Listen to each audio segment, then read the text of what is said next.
Welcome to today's Explainer, where we're unpacking the wild source material behind the Viking philosophy of Icelandic entrepreneur Gunnar Andri. Diving into his story, it is just incredible to see how some of the absolute harshest, most unpredictable environments on the planet forge this unstoppable mindset for both business and life. I mean, if you've ever felt totally overwhelmed by everyday obstacles, just wait until you hear how this guy handles actual, literal avalanches. So here's our blueprint for navigating the wilderness of the modern business world. We're going to hit on fire, ice, and business, trolls, gnomes, and fear, surviving avalanches of no, the Eve ratio, and finally, erupting from within. Okay, so what in the world does a volcanic eruption have to do with your career? I know, it sounds a little crazy, but going through his accounts, this extreme imagery is actually the perfect metaphor for understanding resilience, fear, and ultimate success. Over in Iceland, the landscape itself is the teacher. And as we're going to see, nature's most terrifying moments can sometimes spark our absolute biggest leaps forward. Let's jump straight into section 1, fire, ice, and business. And look at how extreme circumstances can forge an entrepreneur from a very, very young age. All right, picture this. It's 2 a.m., January 1973. A massive volcanic rift literally tears open right in the middle of an Icelandic village on the Westman Islands. You've got hot magma spewing into the air, and 5,300 people have to be evacuated immediately as lava just slowly engulfs their homes. Now, while his relatives lost absolutely everything in this catastrophe, a 6-year-old Gunnar Andri was safe in the capital city of Reykjavík, miles away from the melting lava. But the thing is, he didn't just sit back and watch the news. He actually became a part of it. And this just brilliantly illustrates his innate entrepreneurial spirit. He used the disaster as a catalyst. At just 6 years old, he hit the freezing streets to sell newspapers about the eruption to earn some pocket money. He quickly figured out that the absolute best location was right outside the National Bank. So he's taking this chaotic natural disaster and turning it into a massive sales opportunity. He was winning these small, innovative victories that basically laid the groundwork for his entire career. But as you can imagine, the streets of Reykjavík weren't exactly empty. He had to deal with some fierce competition. Which brings us to section 2, trolls, gnomes, and fear. Now, what's really fascinating about Gunnar's approach here is how he completely reframed a terrifying childhood obstacle. See that prime selling corner outside the bank? It was already claimed by this aggressive territorial guide known as Oli the Newspaper King. And to a 6-year-old kid, Oli was absolutely terrifying. But Gunnar refused to back down. Instead, he noticed a giant of a man, a charity collector for the Salvation Army, just standing nearby. Well, in Icelandic folklore, trolls are massive and powerful. So Gunnar recruited this troll by offering him a cut of his newspaper sales in exchange for protection. And it worked. Suddenly, standing next to this absolute giant, the terrifying Oli didn't look so scary anymore. Actually, he just looked like a harmless little gnome. So the crucial takeaway here is that facing your fears becomes so much easier when you just recruit the right support system to stand beside you. You don't have to fight every battle alone, right? Find your troll and just watch the giants in your path shrink right down to gnomes. All right, let's move to our next section and see how this builds into dealing with the ultimate fear in literally any business: rejection. Section 3, surviving avalanches of no. Fast forward a few years, and Gunnar was working as a traveling book salesman. He and his colleagues were driving through the perilous East Fjords of Iceland in this absolutely blinding snowstorm. Suddenly, out of nowhere, a massive avalanche crashes down the mountain, missing the front of their van by mere meters and just plunging into the freezing ocean below. Paralyzed by shock, they slam on the brakes. Moments later, a second deafening roar echoes, and another avalanche crashes down right behind them. They were literally trapped between 2 avalanches, waiting for hours in the freezing cold for a snowplow rescue. Surviving that terrifying ordeal, it completely shifted his perspective on adversity. Because think about it, when you face down death by a mountain of snow, a customer saying no to you suddenly doesn't seem all that scary. And his resilience was tested in other, let's say, extreme ways too. Once, while selling door-to-door, this incredibly angry man shoved Gunnar straight down an open elevator shaft. No joke. But after surviving the fall, he marched right back up to confront the guy, only to discover the man had just been informed of a death in his family.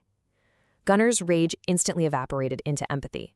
He realized right then that you cannot control what happens to you or how others behave, but you absolutely control how you react. No one can offend you without your permission. Speaking of things outside your control, consider this staggering number for a second: 4,384. That represents the exact amount of rejections, or no's, a veteran colleague of Gunnar's named Gudmundur received on a single, grueling 14-day book-selling trip. Over 4,000 times, someone shut the door or just said no. I mean, let's be real, most people would pack it in and quit after 50. But then compare that to this number, $40,000, because that is the amount Gudmundur earned on that exact same 14-day trip. Gunnar realized something profound here. If you divide your total earnings by your total rejections, you are literally getting paid for every single no. Every single rejection has a concrete dollar value attached to it. When you reframe it like that, you actually start hunting for the no's because you know for a fact they pave the exact path to the yes. Now, surviving that kind of constant rejection requires some serious mental fortitude, which brings us to section 4, the EV ratio, and how we actually feed our minds.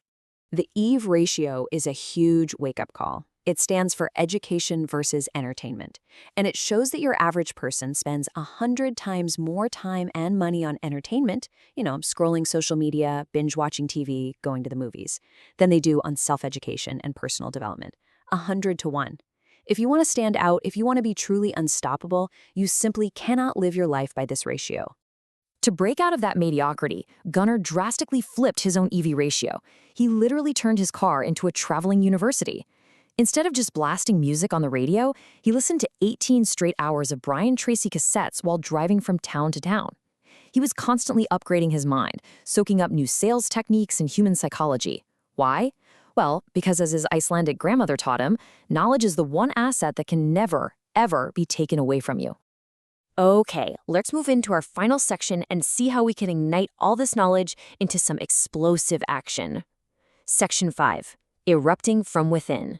So later in his career, Gunnar took a job selling premium vacuum cleaners door to door. The catch?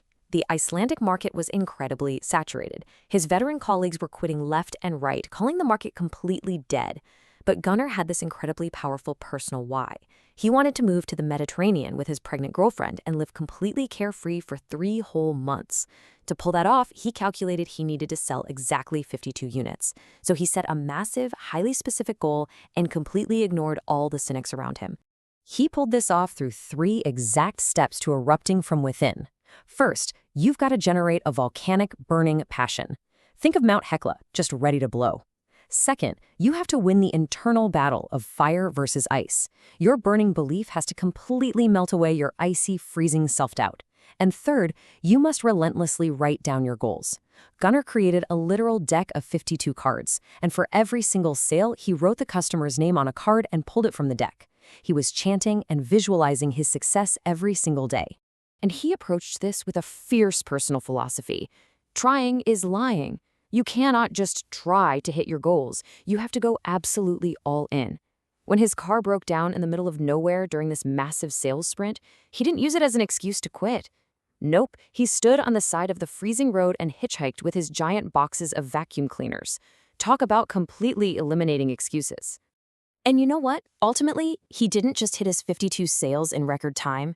He earned the money to take that Mediterranean trip, eventually choosing Cyprus, and spent 3 months in absolute carefree bliss with his soon-to-be fiancée. And that brilliantly illustrates his true definition of success. It is not just about stacking up financial wealth. It's about achieving absolute fulfillment, experiencing the world, and finding that deep inner peace. I really hope this explainer of the Viking blueprint has inspired you to look at your own challenges just a little bit differently today. So I want you to ask yourself this final question. What is the very first step you will take today to face your troll, survive your avalanche, and finally erupt from within? Don't wait for the perfect weather. Start building your own unstoppable momentum right now.